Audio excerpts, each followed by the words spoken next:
السلام علیکم ورحمۃ اللہ وبرکاتہ۔ محترم دوستوں، روزانہ کی طرح آج بھی ہمارے سامنے آپ کے بہت سارے سوالات ہیں۔ انشاءاللہ ہم کوشش کریں گے ان تمام سوالوں کے جوابات دے دیں، جن میں سب سے پہلا سوال عظیم جی نے کیا ہے۔ کہتے ہیں کہ مفتی صاحب، کیا یہ جو ہندو ہوتے ہیں اور وہ اپنے بتوں کو جو پوجتے ہیں، کیا یہ لوگ حق میں ہوتے ہیں، صحیح میں ہوتے ہیں، اور کیا انہیں برا بھلا کہا جا سکتا ہے؟ اسی کے بارے میں کافی لمبا سوال انہوں نے کیا ہے۔ کہتے ہیں کہ ہم نے سن رکھا ہے کہ بہت سارے بت ایسے ہیں جنہیں غیر اللہ، یہ جو کافر لوگ ہوتے ہیں، جو ہندو لوگ ہوتے ہیں، انہیں پوجتے ہیں، تو ان کے بارے میں ہم نے یہ سن رکھا ہے کہ وہ اللہ کے نبی بھی ہیں، اللہ تعالیٰ کے بہت سارے لوگ پسندیدہ بندے ہو سکتے ہیں، تو کیا انہیں برا بھلا کہنے کی وجہ سے ہم گنہگار ہوں گے یا پھر گنہگار نہیں ہوں گے؟ دیکھیے عظیم جی، سب سے پہلی چیز تو قرآن کریم جو ہمیں ہدایت دیتا ہے، اس ہدایت پر عمل کرنا ہے۔ قرآن کریم کو اگر آپ اچھی طرح دیکھو گے تو وہاں پر لکھا ہوا آپ کو ملے گا، وَلَا تَسُبُّوا الَّذِينَ يَدْعُونَ مِن دُونِ اللَّهِ فَيَسُبُّوا اللَّهَ عَدْوًا بِغَيْرِ علم۔ اس کا ترجمہ یہ ہوتا ہے کہ تم لوگ ان لوگوں کو گالی مت دو جن کی یہ لوگ عبادت کرتے ہیں، جن کو یہ پوجتے ہیں، کیونکہ اگر تم انہیں گالی دو گے، انہیں برا بھلا کہو گے، تو ان کو جو ماننے والے لوگ ہیں یہ اللہ تبارک و تعالیٰ کو برا بھلا کہیں گے، حد سے زیادہ آگے گزر جائیں گے۔ دوسری چیز یہ ہے کہ آپ نے جو سن رکھا ہے کہ بہت سارے لوگوں کے بارے میں کہ یہ معبودان باطلہ میں ہو سکتا ہے کہ یہ اللہ کے برگزیدہ بندے ہوں، اللہ تعالیٰ کے رسول ہوں، نبی ہوں، تو ان کے بارے میں دیکھیے جتنی باتیں آپ کو قرآن اور حدیث میں ملی ہیں، جتنے نبیوں کے نام قرآن اور حدیث میں ہیں، ان تمام کو ماننا ہے، اور ان کے علاوہ جن کے نام آپ تک پہنچے نہیں ہیں ان کو بھی نبی ماننا ہے۔ لیکن جن کے نام آپ تک نہیں پہنچے ہیں ان کے بارے میں آپ کو کوئی یقینی بات کہتا ہے کہ نہیں یہ نبی ہی تھے، یہ ولی ہی تھے، اور یہ ویسے ہی تھے، اور یہ اللہ کے رسول تھے، تو اس کے بارے میں آپ کو خاموش رہنا ہے، کیونکہ قرآن کریم اور احادیث مبارکہ وہاں پر خاموش ہے۔ اس کے علاوہ آپ جنرلی طور پر کسی بھی مذہب کو برا بھلا نہیں کہہ سکتے، اس مذہب کے ماننے والوں کو برا بھلا نہیں کہہ سکتے ہیں قرآن کریم کی اس آیت کی روشنی میں۔ نور الہدا صاحب کا سوال ہے کہ بچے کا نام دادا نے ابراہیم رکھا اور باپ کو پسند بھی ہے، اور باپ کو پسند ہے ارطغرل یا ارحان یا عثمان، جو کہ سیریز کے لیے بنائے گئے ہیں، تو کون سا نام بہتر رہے گا؟ رہنمائی فرمائیں۔ دادا نے جو نام رکھا ہے ابراہیم، یہ نبی کی نسبت سے رکھا ہے، حضرت ابراہیم علیہ السلام کی نسبت سے انہوں نے نام رکھا ہے، تو یہ مبارک نام ہے، یہی نام رکھنا ہے اور یہی اس بچے کا نام رہنے دیں۔ باپ نے جو بچے کا نام ارطغرل وغیرہ پسند کیا ہے، چاہے عثمان ہو یا ارحان ہو، تو یہ سیریز کی وجہ سے، ٹرینڈ الفاظ ہونے کی وجہ سے پسند کیا ہے، تو آپ یہ نام نہ رکھتے ہوئے دادا نے جو نام رکھا ہے وہی رہنے دیں، اس کو بدلنے کی ضرورت نہیں ہے۔ محمد رؤوف کا سوال ہے، محمد یوسف کا سوال ہے، روزے میں غسل کیسے کریں؟ جب میں روزے کی حالت میں غسل کرتا ہوں اور سر پر پانی ڈالتا ہوں تو ایسا لگتا ہے کہ پانی منہ میں آ کر گلے سے نیچے چلا گیا ہے، تو کیا میرا روزہ ٹوٹ جائے گا؟ روزے کی حالت میں غسل کرنا منع نہیں ہے، ٹھیک ہے؟ پہلی بات بھی آپ اچھی طرح سمجھ لیں کہ روزے کی حالت میں غسل کرنا منع نہیں ہے، چاہے وہ فرض غسل ہو، سنت ہو، واجب ہو، جو بھی غسل ہو، آپ روزے کی حالت میں بالکل کر سکتے ہیں۔ جب شریعت نے اس کی اجازت دی ہے تو آپ کون ہوتے ہیں یہ کہنے والے کہ مجھ کو یہ لگتا ہے اور شاید میرا روزہ ٹوٹ گیا؟ تو یہ آپ کی غلط فہمی ہے، یہ وسوسہ ہے، یہ وہم ہے۔ وہموں پر ہمیں عمل نہیں کرنا ہے۔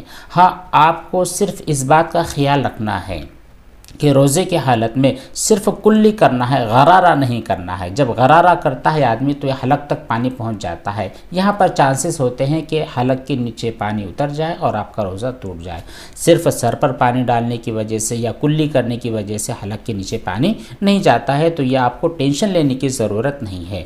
اگر حقیقتاً واقعتاً پانی آپ کے منہ میں چلا گیا ہے، حلق کے نیچے اتر گیا ہے، تب کہیں جا کر کے آپ کا روزہ ٹوٹے گا، صرف خیالات کی وجہ سے کوئی حکم نافذ نہیں ہوتا ہے۔ اگلا سوال ہے زینب کا، کہتی ہیں السلام علیکم مفتی صاحب، یہ سوال یہ تھا کہ اگر گھر میں کوئی میاں بیوی ہم بستری کرے تو کیا وہ بستر ہم پاک سمجھیں یا ناپاک؟ اگر کوئی آدمی آ کر وہاں پر بیٹھ جاتا ہے تو کیا ہم اس کو پاک سمجھیں گے یا ناپاک سمجھیں گے؟ دیکھیے وہ جو بستر ہے وہ بستر پاک ہی ہے، یہاں تک کہ آپ اس کے اوپر نجاست نہ دیکھ لیں۔ اگر نجاست ہے تو پھر اس کو ناپاک سمجھیں۔ اگر کوئی آدمی آ کر وہاں پر بیٹھ جاتا ہے اور اس کے بدن پر، اس کے کپڑوں پر نجاست لگ جاتی ہے تو وہ ناپاک ہے، اگر نجاست نہیں لگتی ہے تو ناپاک نہیں۔ اتنے زیادہ ٹینشن لینے کی ضرورت نہیں ہے۔ بہتر ہے کہ آپ ایسے بستر پر ایک بیڈ شیٹ ڈال دیا کریں، اور بیڈ شیٹ ایسی ہوتی ہے جس کو آپ ڈیلی بیسس پر دھو بھی سکتے ہیں، کوئی ٹینشن والی بات نہیں ہے۔ لیکن اگر بیڈ شیٹ وغیرہ نہیں تھی، ڈائریکٹ کھلا ہوا بستر تھا، تو وہ بستر بھی پاک ہے، ناپاک نہیں ہے۔ ہاں اگر آپ اس کو ناپاک دیکھتے ہیں، نجاست کے اثرات وہاں پر دیکھتے ہیں، تو پھر اس کو دھو لیں۔ اگلا سوال ہے نشاط قمر کا، کہتی ہے السلام علیکم مفتی صاحب، میں جب لیٹرین کی حاجت کے لیے ٹوائلٹ میں جاتی ہوں تو لیٹرین کے بعد صفائی کر لیتی ہوں، پھر بھی اس کے بعد مجھ کو لگتا ہے کہ کچھ قطرات جو ہے پیچھے کے سائڈ میں چلے گئے ہیں، پھر ان کو دھونا میرے لیے ضروری ہوتا ہے یا نہیں؟ دیکھیے اتنے تکلیف اور تکلف کی ضرورت نہیں ہوتی ہے، چاہے آپ باتھ روم چلے جائیں، پیشاب کے لیے چلے جائیں، پخانے کے لیے چلے جائیں، عام طور پر جو لوگ صفائی کرتے ہیں بس ویسے ہی آپ صفائی کر لیا کریں کہ پتہ نہیں پھر وہ ذرہ کہاں چلا گیا ہوگا، پھر پتہ نہیں پیشاب پوری طرح صاف ہوا ہے یا نہیں، یہ سب آپ کو وہم و گمان، شکوک و شبہات میں مبتلا کر دیتے ہیں۔ شریعت اور سنت کے جو طریقے ہیں بالکل سمپل اور بالکل آسان ہے، ان کے اوپر ہر کوئی شخص عمل کر سکتا ہے، آپ بھی اس کے اوپر عمل کریں۔ جب واش روم چلے جائیں تو اچھی طرح فارغ ہونے کے بعد جب آپ کو لگ جائے کہ اب پوری نجاست غلاظت باہر نکل گئی ہے تو پھر نارملی طور پر پانی کے ذریعے اس نجاست کو دھو لے۔ پھر دھونے کے بعد میں یہ جو شکوک و شبہات ہوتے ہیں نا، ان کو خاطر میں نہیں لانا ہے، ان کی وجہ سے اپنی زندگی کو برباد نہیں کرنا ہے۔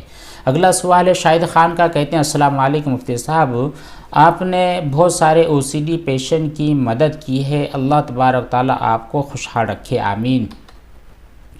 اگلا سوال کیا ہے حلال حمد و ناد نے، کہتے ہیں السلام علیکم مفتی صاحب۔ وعلیکم السلام، نماز میں سورہ فاتحہ پڑھنا فرض ہے یا واجب؟ نماز میں سورہ فاتحہ پڑھنا فرض بھی ہے، واجب بھی ہے، اس کے بارے میں تھوڑی تفصیل ہے۔ تفصیل یہ ہے کہ فرض کی جو تو پہلی 2 رکعت ہوتی ہے، جس میں ظہر کی نماز ہے، عصر ہے اور مغرب ہے، عشاء ہے، یہ جو 4 نمازیں ہیں، ان چاروں نمازوں کی پہلی 2 رکعتوں میں سورہ فاتحہ پڑھنا، پہلی 2 رکعتوں میں سورہ فاتحہ کا پڑھنا واجب ہے۔ سنت اور نفل کی تمام رکعتوں میں سورہ فاتحہ کا پڑھنا واجب ہے۔ سنت اور نفل کی جتنی بھی رکعتیں رہیں گی نا، وہ سب کے سب چاروں رکعتوں کے اندر سورہ فاتحہ کا پڑھنا واجب ہے۔ صرف فرض جو 4 رکعت والی فرض ہوتی ہے، اس کی پہلی 2 رکعتوں میں سورہ فاتحہ کا پڑھنا واجب ہوتا ہے، ٹھیک ہے۔ اگلا سوال ہے ہڈن پروفائلز کا، کہتے ہیں السلام علیکم مفتی صاحب، میرا کوشچن یہ ہے کہ مجھے وسوسے آتے ہیں کہ میں ٹوائلٹ جاتے وقت پاکی حاصل نہیں کی۔ دیکھیے یہ وسوسہ آنا ایک بہت بری چیز ہے، اور وسوسہ لانا اس سے زیادہ بری چیز ہے۔ عام طور پر لوگوں کو وسوسہ ہوتا کم ہے، لوگ لاتے زیادہ ہیں۔ دیکھیے ہمیں وسوسوں کو لانا نہیں ہے، جب ہم بالکل صفائی کر لیتے ہیں، نجاست کو ختم کر لیتے ہیں، کلیئر ہو جاتے ہیں، اچھے ہو جاتے ہیں، تو بس اچھے ہو جانے کا یقین رکھنا چاہیے۔ خام خواہ کے اس طرح کے خیالات پیدا کرنا کہ پتہ نہیں پیشاب کا کوئی قطرہ اس جگہ پر رہ گیا ہوگا، یہ تو پاسبل چیز نہیں ہے۔ جس وقت آدمی پیشاب کر دیتا ہے، پیشاب کرنے کے بعد اس جگہ پر پانی ڈال دیتا ہے تو 100% وہ نجاست ختم ہو جاتی ہے۔ دیکھیے آپ کے پاس یہ قلم ہے، ٹھیک ہے، اس قلم کے اوپر ایک نجاست لگ گئی، آپ نے کیا کیا کہ آپ کے پاس ایک مگہ تھا، اس مگے میں لے کر یہاں پر ڈال دیا، اس نجاست کے اوپر پانی ڈال دیا، تو یہ نجاست ختم ہو گئی۔ ہم چاہیں نہ چاہیں اس پانی کے اندر یہ صلاحیت ہے کہ اس نجاست کو ختم کر دے، اور اس پین کے اندر یہ اتنی کیپیسٹی نہیں ہے کہ پانی ڈالنے کے باوجود اس نجاست کو اپنے پاس برقرار رکھے۔ تو یہ شارٹ اور بہت سمپل سی چیز ہے۔ تو نجاست کے اوپر جس وقت ہم پانی ڈالتے ہیں نا تو وہ ختم ہو جاتی ہے، خاص طور پر وہ نجاست جو ابھی ابھی تازہ گری ہے۔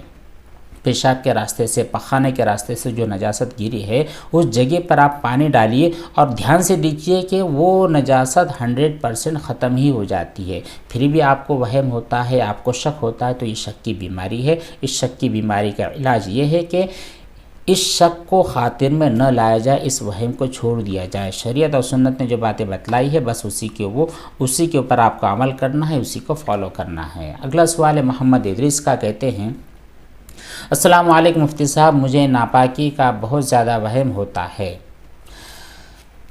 جب بھی دماغ پر گندے خیالات آ جاتے ہیں تو پھر میں اپنی شرمگاہ کو چیک کرتا ہوں کہ وہاں پر نجاست کا کوئی قطرہ ہے یا نہیں، پھر میں اپنے پین کو دیکھتا ہوں۔ دیکھیے ادریس بھائی، پہلی چیز تو یہ ہے کہ ہمیں جس طرح اپنی باڈی کو اچھا بنانا ہے، اپنے کپڑوں کو اچھا بنانا ہے، اپنے بدن کی نجاست کی دور کرنے کی فکر کرنی ہے، اتنی فکر ہمارے خیالوں کی پاکیزگی کی بھی کرنی ہے۔ ہمارے ذہن کے اندر کوئی گندہ خیال نہ آئے، ہمیشہ ہم قرآن کریم کی باتیں ہمارے دل میں ہو، اللہ تعالیٰ اور اس کے رسول صلی اللہ علیہ وسلم کے فرمان ہمارے دل میں ہو، ہمارے دماغ میں ہو۔ یہ جو گندی چیزیں ہوتی ہیں نا، جن کی وجہ سے آپ کو یہ پرابلم ہوتی ہے کہ شاید منی کا کوئی قطرہ، شاید مزی اور ودی کا کوئی قطرہ نکل گیا ہوگا، اس پوائنٹ کو ختم کر دینا ہے۔ مطلب یہ ہے کہ ہماری تھنکنگ وہاں تک نہ جائے، ہماری سوچ وہاں تک نہ جائے۔ اسی لیے تو قرآن کریم کے اندر حکم ہے کہ اے مومنو، تم اپنی نگاہوں کو نیچے رکھو۔ اس کا مطلب یہ کہ روڈ پر چلتے ہوئے، بازار میں گھومتے ہوئے، سفر کرتے ہوئے بھی ہماری نظریں نیچی ہوں، اور جس وقت ہمارے پاس اپنے تنہائی کے عالم ہو، ہمارے پاس اپنا موبائل ہو، ہمارے پاس اپنا ٹیب ہو، لیپ ٹاپ ہو، کمپیوٹر ہو، پی سی ہو، جتنی چیزیں سوشل میڈیا کی چیزیں ہیں، وہاں پر ہم بالکل تنہائی میں استعمال کر رہے ہوں، ہمیں کوئی دیکھنے والا نہ ہو، تب بھی ہماری نگاہیں نیچی ہونی چاہیے۔ اگر یہ بات آپ کے پاس حاصل ہو جائے، ہمارے نوجوانوں کے پاس آ جائے، تو انشاءاللہ یہ جو بیماریاں ہیں نا، یہ یوں ہی ختم ہو جائے گی، یہ پیدا ہی نہیں ہوگی۔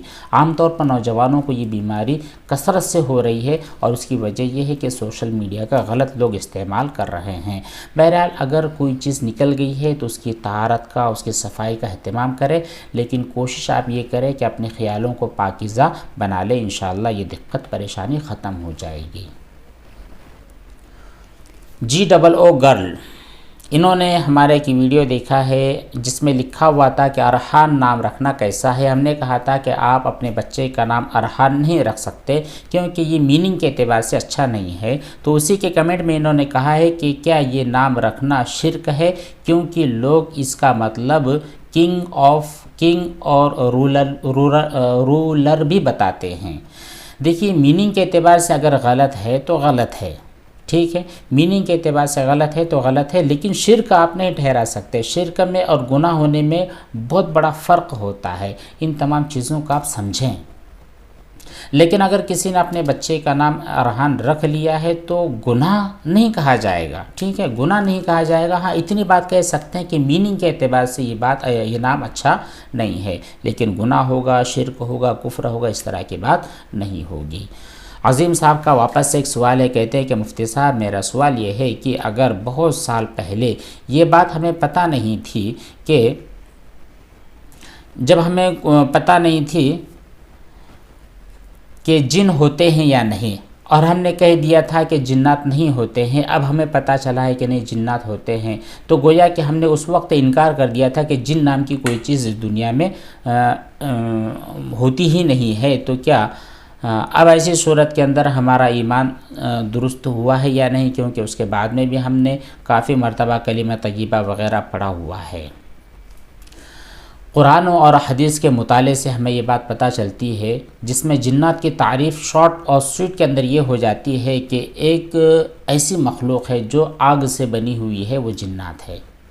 آگ سے بنی ہوئی ایک مخلوق ہے جن کا نام جنات ہے، اور اللہ تبارک تعالیٰ نے ان کے پاس یہ پاور دے رکھی ہے کہ یہ کوئی بھی شکل اختیار کر سکتی ہے، ٹھیک ہے۔ جنات کی کوئی ایک مخصوص شکل متعین نہیں ہے۔ انسانوں کی طرح جنات بھی اللہ تبارک و تعالیٰ کے احکام کے مکلف ہوتے ہیں، جن میں بہت سارے لوگ مومن بھی ہوتے ہیں، بہت سارے لوگ نیک ہوتے ہیں، بہت سارے لوگ برے ہوتے ہیں، کافر ہوتے ہیں، نافرمان ہوتے ہیں، سرکش ہوتے ہیں، اور بہت سارے لوگ شیاطین کے مددگار بھی ہوتے ہیں۔ ٹھیک ہے، ہمارے لیے بس اتنا ہی جان لینا ضروری ہے کہ جنات اللہ تبارک و تعالیٰ کی ایک مخلوق ہے۔ جس طرح ہم انسان مٹی سے پیدا کیے گئے ہیں، اسی طرح جنات آگ سے پیدا کیے گئے ہیں۔ جس طرح ہم میں سے کچھ لوگ نیک ہوتے ہیں، کچھ برے ہوتے ہیں، ویسے ہی ان میں کچھ لوگ نیک اور کچھ برے ہوتے ہیں۔ بس اتنا ہی عقیدہ رکھنا ہے، اس سے زیادہ کی تفصیل کے جاننا نہ ہمارے لیے ضروری ہے اور نہ ہی ہماری کوئی ضرورت ہے۔ بس ہاں، اگر کبھی آپ نے انکار کر دیا تھا، اس کے بعد میں آپ نے توبہ استغفار کر لیا ہے، آپ نے جان لیا کہ نہیں واقعتاً جنات دنیا میں ہے، جنات ہوتے ہیں، جنات نام کی مخلوقات ہوتی ہے، بس آپ کا یہ عقیدہ ہو چکا ہے، اللہ تعالیٰ کی مخلوق کو آپ دنیا میں ہوتی ہے اس بات کو مان لیا ہے، تو اس کے بعد آپ کا ایمان کامل ہو چکا ہے، کوئی مسئلہ نہیں ہے۔ بس اتنے سوالات تھے، اور بھی جو سوالات ہیں انشاءاللہ موقع ملنے پر اگلی نشست میں اگلے جب بھی موقع ملے گا انشاءاللہ ان کے جوابات دینے کی کوشش کی جائے گی۔ اللہ تبارک و تعالی ہم تمام کو عمل کی توفیق بخشے۔ السلام علیکم ورحمۃ اللہ وبرکاتہ۔